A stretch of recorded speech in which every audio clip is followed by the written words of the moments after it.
breaking the cycle. So horizontal nursing, our outcomes today is we need to learn like communication, conflict management, resolution, team building type things. When you're starting out, you guys are starting to do this now, you pick out your really fun question there, and it doesn't quite make 100% sense to you right away. So my question was, in an ambulatory care center, how does implementing a evidence-based horizontal violence program affect the perception of a nurse feeling the violence in their program within 6 months of it being initiated? I did my literature reviews, I looked through Ovid's and all professional websites, journal articles. You might find problems with some of the articles that you pick. Sometimes it's really hard to find something related to what you're trying to get your point across as. Out of looking at many different articles, different types of articles, I found that horizontal violence occurs in all areas of nursing, and almost all areas of nursing are uneducated on the violence. And most institutions have no policy in place. And in order to get a grasp on it and understand it, we need education, zero tolerance workplace policies, and also cognitive rehearsal.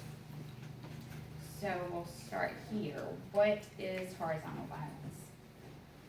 Do you guys have any idea of what you think it would be? There's a technical definition, but can someone say, like, just off their top of the head, like, give me an example of, like, some type of violence you've occurred in your workplace? Like workplace bullying? Yeah, workplace bullying. Everyone has heard nurses eat their young. That's where this kind of stems from. It's been going on forever and ever, and everyone ignores it. So why is it important? Horizontal violence starts an entire cycle. So you've got it in the middle, and we'll start with the nurse first. So you're having these problems at work. It's going to increase your stress level, your self-esteem. You're not going to get any sleep. You're going to be depressed. You're going to hate your job. You're going to quit your job. You're going to say, I'm not going to deal with this, and you leave. If you look at patient care, because you're stressed, you're not sleeping, you're not on your game, you're intimidated, whatever negative feelings, you're either not feeling confident to take care of the patient, so you're making errors, you're tired, you're making errors because of that, you're not giving your patient 100% of your time, you're not motivated, you don't have the kind of like personality because it's been beaten down to actually provide that for that patient.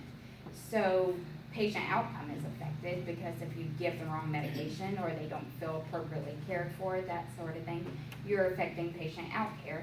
So therefore, when do companies and institutions and that type of stuff care how we feel in our personal lives? And that's when it comes to money. So a financial cost is nurses quit and leave, so you have to hire new ones. People go out on sick leave because they're not really sick, they're taking that mental health day because they don't want to go to work and deal with whoever. If the person that bullies you and makes you feel bad is on staff that day and working, you're like, oh my gosh, I can't go today because Sue, treats me bad, I'm calling out. And then there's a higher cost of patient care because, again, if you have an error or something that keeps the patient in the hospital longer or an adverse effect, then that costs money. So why does it happen? We work in a stressful environment. There's a hierarchy of power. Rite of passage, like I said, nurses eat their young, so everyone thinks it's funny, that's what happened. We know that statement, and that's only because it has always happened. So new nurses kind of feel like that's supposed to happen to them, and it's okay. It's like I'm going through my initiation period, they're going to just put me through the ringer, but one day I will be a more advanced nurse and I'll do that to someone else. That's just what you do. And lack of peer support's a big one. Advanced degrees. It used to be always just nurses eat their young. Now the problem is coming that a lot of the really new nurses are coming out with bachelor's And nurses that have been nurses forever still have their ASN. The new little nurses are thinking that they're smarter because they're coming with a bigger degree, and they know how to work computers better, technology better, that sort of thing. So they're actually kind of bullying the older nurses because you don't know as much as I do and that sort of thing. And then, lack of employee education, managerial staff not supporting you, overlooking it, just letting it go because they don't, it's always happened, nobody gets in trouble for it, and there's no policies.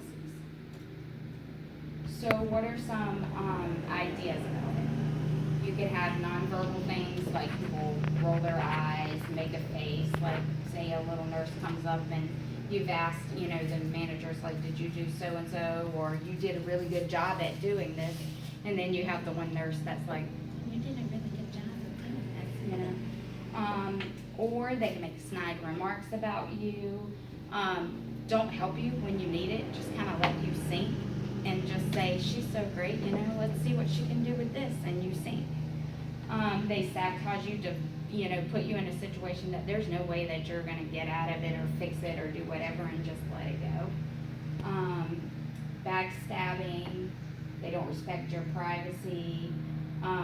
They do something wrong and then you come in to kind of help, and then someone notices everything's going to heck and they just kind of step out and leave you standing there with the mess like you started it. So how do you fix it? Education is the biggest way to fix it. You have to educate the institution because it begins at the top. They have to understand that it's important. You have to educate the managers because in order to lead and enforce these things, managers have to understand all aspects of it because that's who you look for as your leader. And then of course staff makes a commitment that they're gonna work together and that you're gonna stop what is happening. So eliminating it, like I said, there's no recommendations that say you have to do this, there's no recommendations on how to do it. The ANA does have if you wanna do it, this is a really great way to do it, and we would like you to do it, but you're not required. So their basic setup is to start with an institution and get surveys, like a general overview of what do you know about horizontal violence? Have you ever felt it? Have you seen it? Because most people may not even realize it's happening to them until you explain these type of things, and they're like, oh yeah. Make a zero tolerance workplace so everyone's on the same page that's not supposed to happen anymore. A safe reporting measure because people are scared to tell someone like this person's doing this to me because of retaliation or that sort of thing. Nobody wants to be like a tattletale. They need to discipline and actually enforce, if you do have a problem and you tell your manager that it's not just like, okay, thanks for letting me know, that there's some sort of follow-up on that. And then peer support, buddy groups, you have people that if you are a newer nurse and you don't understand, you have someone that you can go to help you, and you're not feeling like you're out there asking people who are just like, well, you should know how to do this. But the biggest way to stop is cognitive reversal, because employers are not mandated to put anything in place for you. So you may not have a zero tolerance workplace. You may not have managerial report. You may not have all these things. But the one thing that you can do for your own self is cognitive rehearsal, which is basically you practice what you think you would say in certain situations to kind of take it on yourself to diffuse it. And the only way, it's basically you learn to practice what to say instead of being in a situation where someone says something to you and you either don't say anything back or you say back something really wrong that's just gonna escalate it. And later you're driving home and you're like, oh, I should have said, I wish I would have thought of this. Just practicing kind of gives you a chance to already have what you're going to say in certain situations available. So we're gonna practice. So you're gonna rehearse your phrases so you can use them during encounters. So this would be an example of an uncivil behavior. If the nurse comes up, like she rolled her eyes, made a face, like, oh, she's so perfect. What do you think you would do in a situation like that? you say anything, you just walk away. If you walk away, you're just letting her do it again later. So, Usually you tell them, you ignore it, and then after a while you get to a point where you just read them in public. And they're either gonna go and complain to somebody. basically, you can say something like this. You do have to put it back on them, but not in a negative tone, because then you're doing the same thing on the other way. You could say like, hey, I noticed that you rolled your eyes at me, or that you seem to dislike whatever happened. Is there something you want to say to me? Like, it's okay to talk to me. You don't have to, say things under your breath. What's going on? And counter it in nice. This one, name calling, demeaning comments, put down sarcastic remarks. So you could say, I learn best from people who respect me and value me as a team member, or is there any way that we can fix our type of interaction? Like, this makes me uncomfortable. I mean, I notice that you're doing it and it's kind of uncalled for. What can we do so that we can work together? We don't have to be friends, but we have to work together. So what can we do to make this civil? Using silent treatment or withholding important information. So you could say, this patient requires us to work together, and in order for me to take care of them, and that's what comes first, I need you to tell me everything that I need so that I can take care of them. This information isn't for my benefit, it's for their benefit. So always remind, whoever is doing this, that the reason that this is important is not just for yourself, that the patient is the ultimate goal, because I would like to think that most nurses, regardless of how they feel about each other or whatever, that patient care is truly the most important thing to them. And if they realize that their actions against you are truly affecting the patient, they're going to want to change that. No one wants a bad outcome for a patient. If they do, they should not be a nurse anyway. So anger, humiliation, intimidation. Somebody try.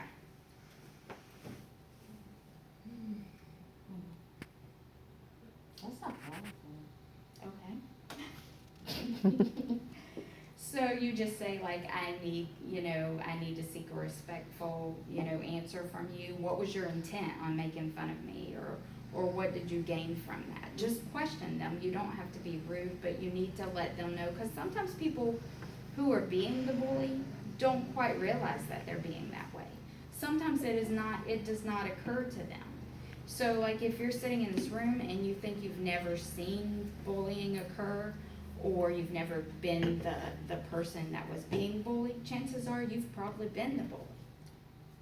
I mean, because this happens and people do not realize that they're making people feel this way.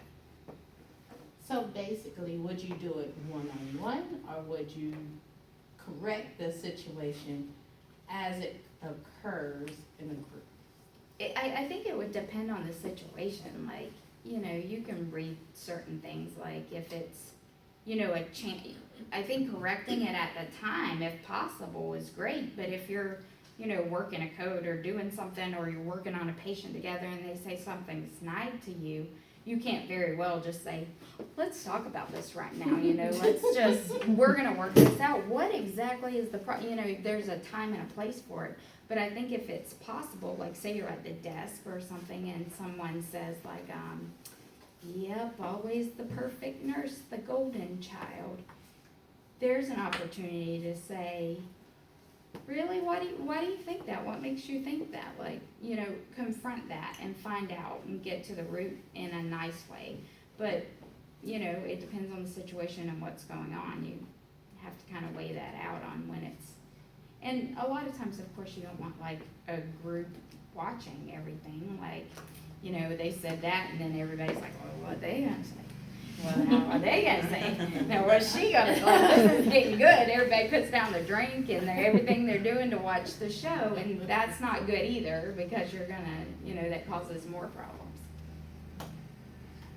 This is probably the biggest one that I have seen in any place that I've worked, which is the spreading rumors, gossiping, stabbing in the back, that sort of thing, because you get these little groups and they're cliquish and they wanna talk about everything and who's doing what and who didn't do this and how this person, they only got this job because, and all these different things. So, if you're the person hearing this about someone else, it's your responsibility to kind of cut that off and say, you know, in their gossiping to you, I don't know this situation enough, or I don't know them enough, or they're not here. I'm uncomfortable really talking about that right now, or maybe what you heard is not exactly correct, or maybe you should ask them, you know. Just kind of cut that off and don't engage and say, well, like, what exactly did you hear? Because I heard, you know. Don't keep it going. Making fun of another nurse's appearance, demeanor, or personality trait. What do you think you would do there if you heard your coworker talk about somebody else's, you know, how they look or how they act or anything? Well, it would depend on their religious belief or, you know, just their lifestyle or choice. Everybody is an individual. So you're working at a desk, or, I mean, at a hospital or something, and one of you have a coworker that's religious belief requires them to wear a headdress. And she's coming in later, and someone says, who's coming in at this shift, and they say she is, or whatever. And then your coworker's like, you're coming in wearing that stupid headdress, looking ridiculous. What do you do? I would explain that it's all about respect of that individual person. You know, kind of like you said, just cut it off. Everybody is different. Absolutely. She's a valuable member of our team. She deserves our support. I've noticed a lot of people, you know, kind of shy away from her and she doesn't seem like she's fitting in. What can we do to make her feel, you know, more part of our team? Like, what can we do? Offer to ask if she needs some help, if she's doing stuff, turn pages with you, you know. There's nothing more bonding than wiping someone's bum together. If that doesn't Absolutely. Failing to support, encourage others to turn against a coworker. So you would say, you know, to the person who's like trying to get you to, you know, find this one person that you're gonna cut out, you know, like, I didn't expect you to be this way, like, it's unprofessional. It makes me, you know, feel disrespected. How can we work together? A lot of it's just bonding and team measures and being cognizant of how are you treating other people or your actions, whether being spoken or just the looks on your face, the things that you're doing are affecting other people a lot. Taking credit for work, ideas, contributions. This one I see happens a lot too, especially where I work. So with that, you'd say the same thing, like I don't feel supported, you know. I think I came up with a good idea. You added a little to it. If you put the both of us together, we could do something great, you know, let's team up, you know. Or this is good for our whole unit, so let's do some, you know, it's not just about you or I, or just work on that whole, you know, we are a unit as a whole. We are not just individual little pawns. And that is pretty much it. These are my references. So I chose this mainly because you can